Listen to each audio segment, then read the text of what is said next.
Life Unrehearsed on CJAD 800. Brought to you by Marco Vendramini of IG Private Wealth Management. MarcoVendramini.com.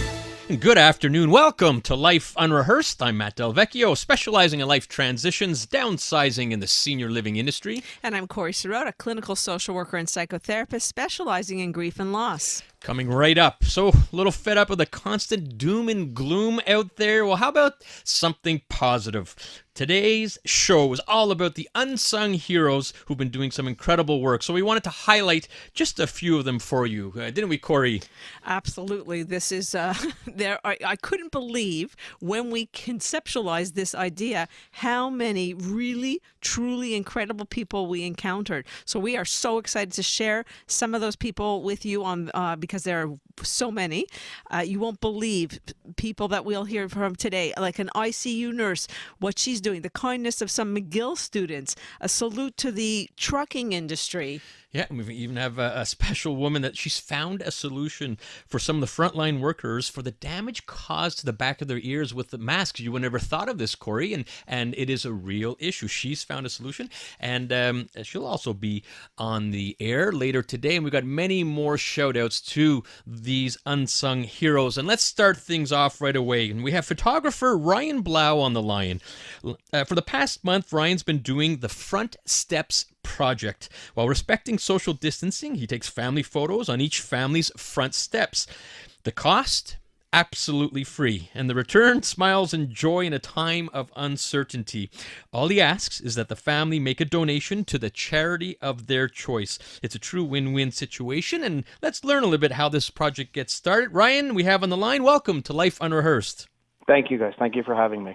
Ryan, great to have you here. And first of all, I've seen some of your photos posted online. Really fantastic. Very impressive. Congratulations. Doing a great job. So what prompted you to start this project, Ryan? We started about 5 weeks ago. A client of mine sent me a link to an interview done on NBC from a photographer in Boston who actually originated this whole idea. And when I saw it, it just came at the right time for where I was at, because I was starting to feel overwhelmed and concerned as I saw all my bookings being canceled and postponed between the months of April and June. So we had a quick meeting as my whole team and I had a very quick meeting about it on Sunday morning, and Sunday afternoon we managed to put 5 families together that were friends of ours, but for my wife and I. And by 6 o'clock Sunday night, we launched this, and I'm happy to tell you that 5 weeks later, we're over 500 families that we've reached and that we put smiles on their faces. Unbelievable. I am one of the 500 families, and so it was so much fun and such a feel-good thing. So can we help people understand, what does it entail doing? So what it is, basically, it's a photo session, exactly like you guys said earlier. It's a photo session on your doorsteps while practicing social distancing. So I'm at the end of your walkway or on the sidewalk. I keep the families at their doorstep or on their staircases. And what we do is I do a whole series of photos, of the kids together, mom and dad together, the family together. We bring very high energy. We want to have it fun. We want people to forget about what's going on for 5 minutes. We want them to feel, that, there's something positive coming out of all this, which is, I got to put my pants on for the first time in 5 weeks. I got to blow dry my hair. I got to get my makeup. I did my own makeup for the women. And it's just been phenomenal. And then, again, they make the donation to a charity of their choice. So, we ask for nothing but just, support the local charities that are important to them in this time of uncertainty. Wow. We're talking to Ryan Blau, photographer. Talk about pivoting and an entrepreneur who could have been down in the dumps and just sitting at home and really changing the lives, changing the spirit of so many families, Ryan, and good on you. And I've seen some of the reactions just from the pictures being posted. What are you hearing from some of the families in some of their feedback? You know what? It's really thank you. Thank yous for giving me a reason to shower, do my hair, put makeup on, making us smile, laugh, remember how to have fun during these uncertain times. These are just some of the things that we've been hearing.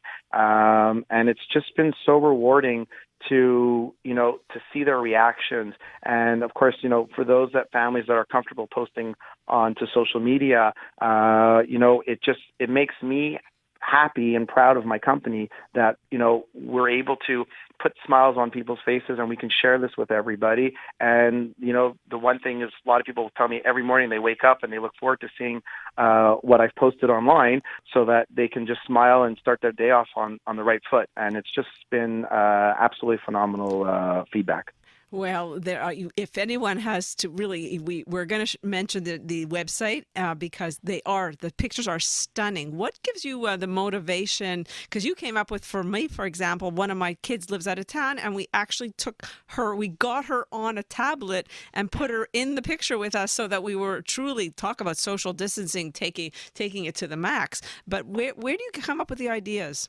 So, you know what? It's just creativity. And, in this uncertain times now, I feel everybody in their own businesses need to be creative on many different businesses, of course, but need to be creative on how can we make something work. So for my business, and when working with families, so Corey, in your case, where your daughter is where she is, I feel bad for those that can't be with their families. I feel bad for those that can't be with grandparents, etc.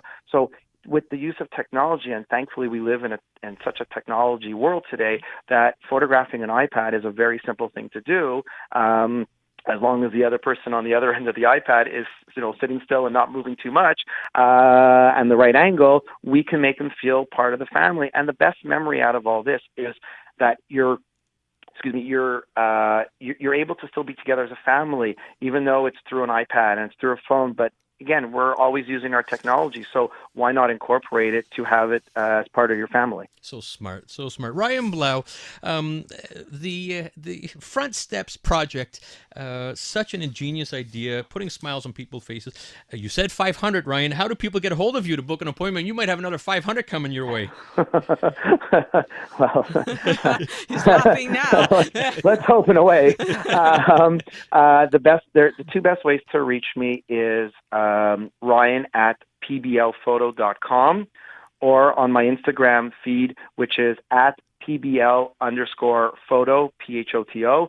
And when they message me, my amazing wife is managing my entire schedule. She's taking on this amazing task of trying to coordinate everybody and make sure that we get to everybody.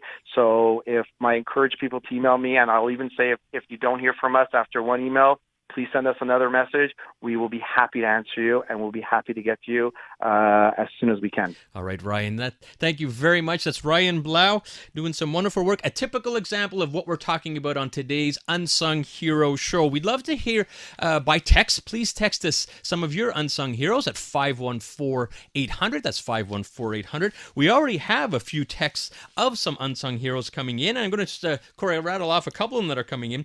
Alana Edwards, she has collected a whole bunch of letters from across the country and finding ways to get them into seniors' residences. As we know, a lot of them are experiencing some isolation and loneliness, and working with the management of different residences so that these letters can be read to them. Good on you, Alana. And we also have Dr. Susan Bartlett. She is heading up with the Beaconsfield Quilters Guild. They're doing masks, Corey, and doing a lot of work, making a lot of masks. Hey, they're quilters. They're good at it, and who would have thought that they'd be doing this? And they're more of our unsung heroes. You got a couple more, I think. I have a girlfriend who's a colleague who is a social worker in a group home for Batshaw, and those kids made sandwiches for the mental health professionals, delivered them with notes, kind notes. Beautiful, just beautiful. So that's another one. All right, coming right up. Truck drivers finding it a challenge getting through drive-through. Healthcare providers having difficulty simply attending to their own daily requirements. Well, stick around to meet the people that are helping them so that they can help others. But first, let's head to the CJD Traffic Center. Live Unrehearsed on CJAD 800. Brought to you by Marco Vendramini of IG Private Wealth Management. MarcoVendramini.com.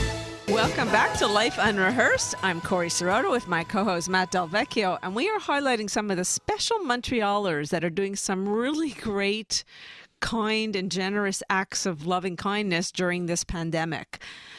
One such person is Steve Traynor. He's from Truck and Roll. Steve's here to help us thank the many truck drivers and delivery personnel. So thanks so much, Steve, for joining us. He's on the line. My pleasure. How are you both doing today? Great. Thanks so much. Well, Steve. What are some of the challenges experienced by drivers? Well, just to clear things up, right now, our company is not open right now because we're long haul stuff, but our main focus is the entertainment industry. And we switched to freight for a little while, but it became very, very hard on the drivers just to get food, truck stops, to go to the bathroom for some of these guys, because often when they're doing deliveries or doing pickups, they go in, they supervise the loading of the trucks. That's all gone now. Now it's you stay outside. We've been refused for receivers or shippers to sign the bills of lading, which is in our business is really that's your proof of delivery. That proves to your customer that you got it there and it was picked up and delivered. And a lot of these places, and I don't blame them, but they don't want any physical contact with the drivers or anything the driver was handling. You're listening to Life Unrehearsed. We're celebrating some of our unsung heroes. And of course, we have to include truck drivers, delivery personnel in this conversation. And Steve, I appreciate you coming on the line here, sort of to represent the trucking industry. Tough times for Truck and Roll, as it is for many companies. However, you are the voice of many truck drivers out there. And just to think, who would have thought? I saw a post Steve did online and said, you know what? Think about the drivers, about driving, go through a drive-through at a restaurant. That they can't do that. Absolutely. So that really struck me. So what are they must be nervous themselves in this pandemic because they don't know the packages they're handling. I guess they have to do some PPEs. How are they? They must be nervous. How are they feeling? You know what? When it first started, most of our drivers, we did a survey amongst the company, and almost 90% of the drivers, 80% of the drivers says absolutely, let's keep going. And then little by little, because of the hardships of finding places to eat, and as I say, we're not doing local stuff. We're doing, guys going for 2 and 3 days to deliver things to Chicago, to Memphis, Tennessee, and vice versa, coming back into the country. Then finding places to eat, finding places to shower, finding places to use the washrooms. Little by little, sort of. After 1 week, we were down to about 40% of the drivers wanting to work.